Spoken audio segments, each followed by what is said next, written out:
Olá pessoal, finalmente consegui fazer as coisas funcionarem aqui para fazer o vídeo a respeito da tragédia que ocorreu com Domingos Montagnier. Obviamente a gente não tem o horário exato que ocorreu o acidente, né, ou que o Domingos foi arrastado pela correnteza, mas a gente tem uma ideia mais ou menos de que foi às 14h20, por ali, né, entre 14h20 e 14h30. Então através desse horário eu comecei a analisar aqui o mapa do trânsito, tá? Do momento da cidade onde ele estava, do local onde ele estava, Canindé de São Francisco. Então o céu aqui é o céu do local do acidente, do afogamento, e com o horário provável do afogamento dele, ou seja, quando ele foi arrastado pela correnteza. Então esse primeiro mapa aqui é o mapa do trânsito. Esse segundo aqui é o mapa dele. Tá? Ele nasceu no dia 26 de fevereiro de 1962 e a hora eu não sei dizer, eu realmente não pesquisei, nem tive tempo ainda de pesquisar a hora do nascimento dele, mas o dia está aqui. Então eu fiz o mapa dele, sem saber o horário, e sobrepus o mapa dele sobre o mapa do trânsito.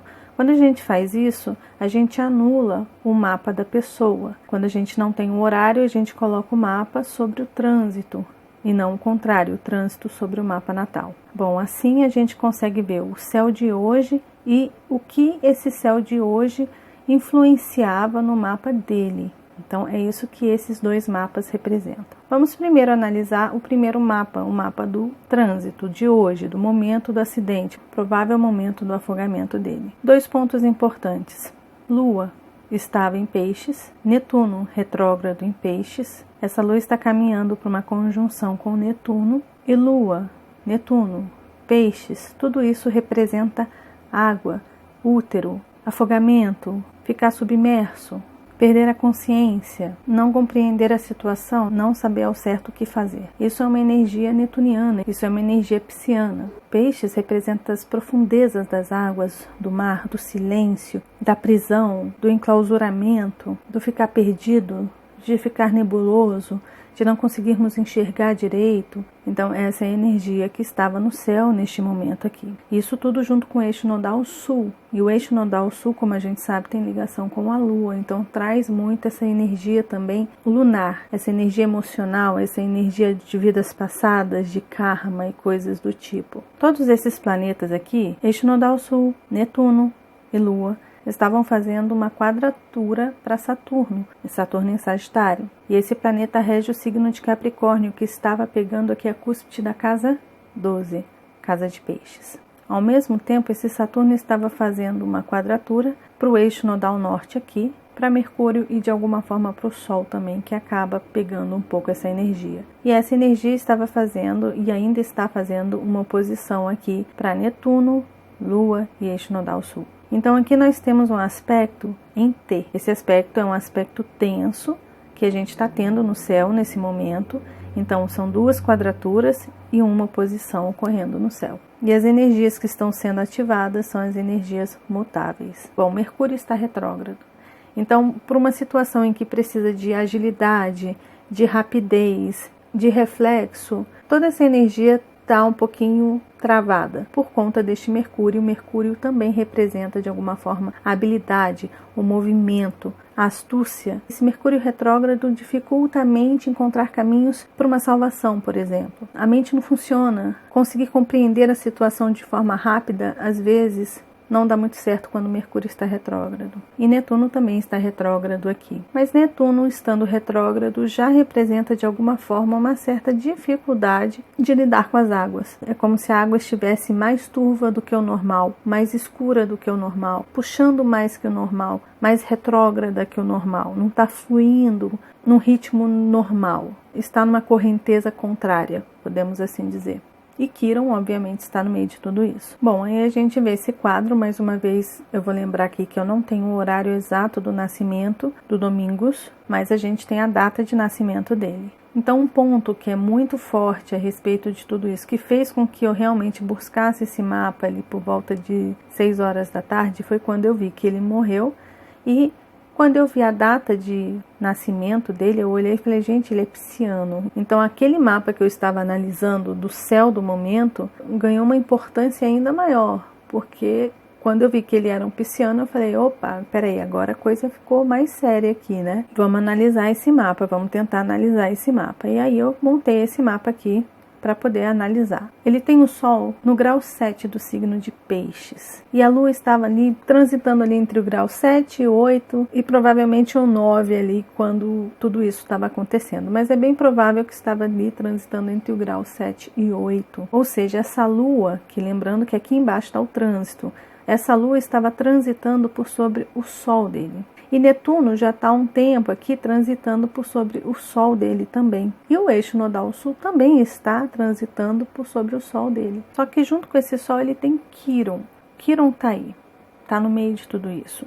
E não só esse Sol, este Quiron e Vênus também estavam sendo aspectados por esse trânsito, mas também Netuno, do mapa natal dele, está a 13 graus aqui. Está fazendo um trígono aqui para o eixo nodal sul dele, e esse Netuno natal dele está fazendo aspecto para o eixo nodal norte em trânsito. Só que esse aspecto aqui traz uma questão importante, talvez a chave para o desencarne dele. Primeiro que isso aqui aconteceu nos eixos 2 e 8, ou seja, são assuntos referentes à casa 8, norte, eixo nodal norte em trânsito, passando ali pela casa 8, casa de Escorpião, casa conhecida como a casa da morte e do renascimento. E esse eixo nodal norte está nada mais, nada menos que transitando por sobre o Plutão dele, natal. Então, juntando Plutão em conjunção com o eixo nodal norte em trânsito, fazendo um aspecto para Netuno, natal dele, de sextil, ou seja, abrindo as vias, abrindo os caminhos, facilitando as águas de levarem de forma retrógrada, fazendo um trígono fortíssimo para o Netuno de trânsito desse momento, com a Lua que estava chegando por aqui, com o eixo nodal sul também. Então é como se de alguma forma tivesse realmente destinado esse mergulho para a eternidade para ele, ou seja, um mergulho para a vida do outro lado, para ele fazer a passagem. E a gente vê que esse Plutão natal dele está fazendo uma oposição, é o aspecto aqui, olha, tenso, está fazendo uma oposição para quem exato aqui, uma oposição exata para quem? Para a Lua, Lua em Peixes, em trânsito. Então esses aspectos aqui, todos sendo ativados de alguma forma por Netuno, natal dele, e Netuno em trânsito, com Lua, com uma quadratura para Saturno em Sagitário, o regente de Saturno pegando aqui a cúspide da casa 12 e Plutão dentro da casa 12, casa de Peixes. E obviamente o Saturno dele natal, neste horário, estava justamente aqui praticamente dentro da casa 12, se aproximando da cúspide aqui para um possível renascimento. Alguns de vocês podem se perguntar a respeito da Lua. Como a gente não tem o horário certinho do nascimento dele, essa Lua poderia estar em Sagitário, poderia estar em outros graus aqui também. Se ele nasceu de manhã, se ele nasceu no fim do dia, essa Lua não estaria neste ponto, já teria andado alguns graus, e isso pode modificar muita coisa. Por isso que eu não estou olhando para a Lua natal dele. Os outros planetas ainda dá para olhar. A roda da fortuna, que é um cálculo, não dá para olhar, então a gente esquece a roda da fortuna, ou parte da fortuna, se vocês preferirem. Mas a parte da fortuna, de alguma forma, desse momento do trânsito, estava em Câncer, ou seja, o regente dessa junção de Sol, Lua e Ascendente estava aqui em Peixes, e o representante de Peixes é a Lua, que é a energia que está ativando de alguma forma todo esse acontecimento. E um outro ponto bem marcante a respeito do trânsito foi Quiron, retrógrado em quadratura exata também com Marte, ali em Sagitário. E o Quiron do ator Domingos é muito significativo dentro do mapa dele. Então daí a gente pode ver também uma certa ferida, provavelmente também na hora da partida dele, na hora do corte da vida, do romper da vida dele, né? Que é isso aqui, fazendo oposição aqui também para Plutão. Ou seja, a chegada dele foi marcante nesse plano e a partida dele também foi bastante marcante nesse plano, abrindo grandes feridas, não só nele, mas em todos aqueles que acompanhavam ou conheciam o ator. Mas um ponto que a gente pode levar em consideração é que o eixo nodal dele está em Leão. Eu não sei ao certo qual casa está, mas a gente pode afirmar com certeza que o eixo nodal norte dele está em Leão e o sul em Aquário. Quando a gente olha para o eixo nodal norte dele, a gente vê que provavelmente ele cumpriu a missão dele. E a missão dele era o quê? Primeiro, subir aos palcos, ser o grande artista que ele é, começando pelo Sol em Peixes e terminando pelo Sol em Leão, ou seja, expressar a sua arte. Uma outra missão que ele provavelmente tinha e cumpriu era ter filhos. Então ele colocou filhos no mundo, ele colocou 3 filhos no mundo. E a gente vê aqui também o circo, porque o circo é o palhaço, tem a ver com o Sol dele em Peixes, que é aquele que traz uma ilusão, mas que diverte as crianças através dessa ilusão. Então ele também cumpriu esse papel de divertir, de trazer alegria, de fazer as crianças sorrirem, as pessoas sorrirem, crianças, jovens, adultos, idosos, ou seja, ele tinha um circo, ele começou no circo, então isso tem muito a ver com o leão ali, tem muito a ver com o eixo nodal dele, tem muito a ver com criança, com trazer alegria, com fazer as pessoas sorrirem, e geralmente os palhaços eles trazem uma ferida muito grande no seu ego, né? Então aqui é o palhaço puro. Então ele cumpriu essa missão também. Então é interessante a gente também às vezes olhar o mapa e falar assim, ai gente, poxa, morreu tão jovem, tinha tanta coisa para fazer, tinha filhos para criar, mas parece que o destino tem seus objetivos, né? E Deus sabe o que faz, escreve certo por linhas tortas. Parece realmente para mim que a hora dele, né? Porque a gente tem que lembrar que Sol tem a ver com Leão também, né? E esse Plutão está fazendo uma oposição muito forte para o Sol dele, fez uma oposição muito forte para a Lua e Netuno nos trânsitos. O Netuno do mapa dele também fez aspectos poderosos para Netuno e Lua no trânsito, ativando de alguma forma o Quirón e o Sol dele natal. E todo esse Sol, tudo isso estava, de certa forma, ativando aqui o eixo nodal norte dele. O regente do eixo nodal norte dele é o Sol.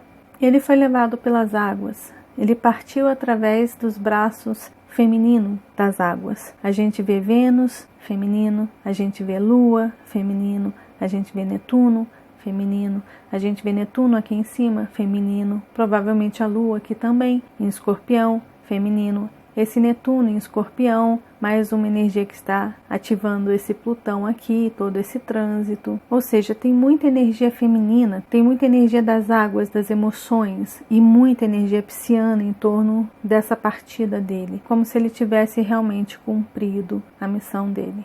A missão dele de deixar arte, de estar sempre sorrindo, de levar alegria, de criar os filhos, de ser uma pessoa exemplar, uma pessoa honrada. Então tudo isso ele trouxe dentro do histórico dele, ele alcançou e de repente era exatamente assim que estava escrito, né? Porque uma morte assim como a dele não tem muita explicação. É claro que tudo isso, gente, foi analisado após os acontecimentos, após os fatos, ou seja, então fica mais fácil interpretar o mapa depois do ocorrido. E antes desse ocorrido, é claro que olhando para esse mesmo mapa, para esse mesmo aspecto, poderiam ter várias outras interpretações e possibilidades dentro disso aqui. Então, se você olha aí no seu mapa e fala, meu Deus, eu tenho os trânsitos parecidos com esse, ai, meu Plutão está passando por cima do eixo nodal norte, será que eu vou morrer? Ai, meu Netuno está não sei aonde, em conjunção com a minha Lua, será que eu vou morrer? Não, gente, não tem nada a ver com isso. Primeiro, a gente não tem a hora exata do nascimento dele. Segundo, a gente tem que analisar o mapa como um todo. Tem as casas, casa 8, regente de casa 8. Aonde é que está o regente da casa 8 do mapa dele? Aonde é que isso liga aqui no mapa dele? E no trânsito.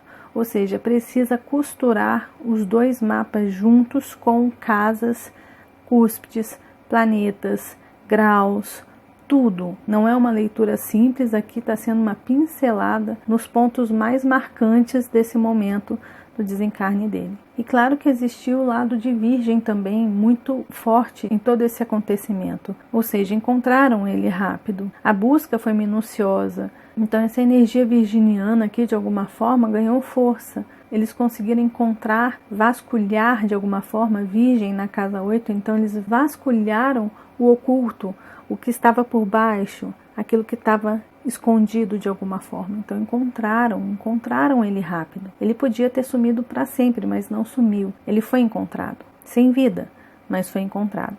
Então esse Virgem, essa energia virginiana, também teve seu papel importante aqui, nessa história.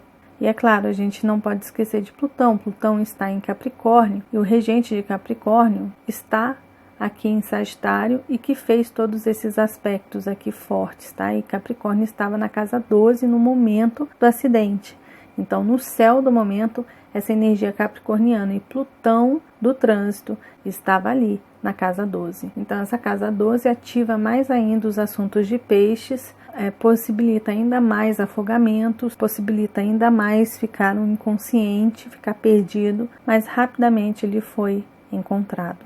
Então é isso, pessoal, esse foi o trânsito do dia de hoje. Foi um dia meio pesado, teve outras histórias aqui, pelo menos em Brasília, de pessoas que estavam desaparecidas, que apareceram mortas também, jovens, ou seja, foi um dia bem pesado, bem nebuloso mesmo, assim, né, bem tenso. E, geralmente quando ocorrem situações como essas, como perdas de pessoas conhecidas e pessoas que são de alguma forma queridas, geralmente a gente começa a questionar, né, a ver o que realmente vale a pena. Às vezes a gente olha assim, sei lá, as pessoas que estão num shopping, né? Uma pessoa que está indo ali para comprar, sei lá, um computador ou um celular, e olha assim e fala, gente, o que é isso comparado à vida, né?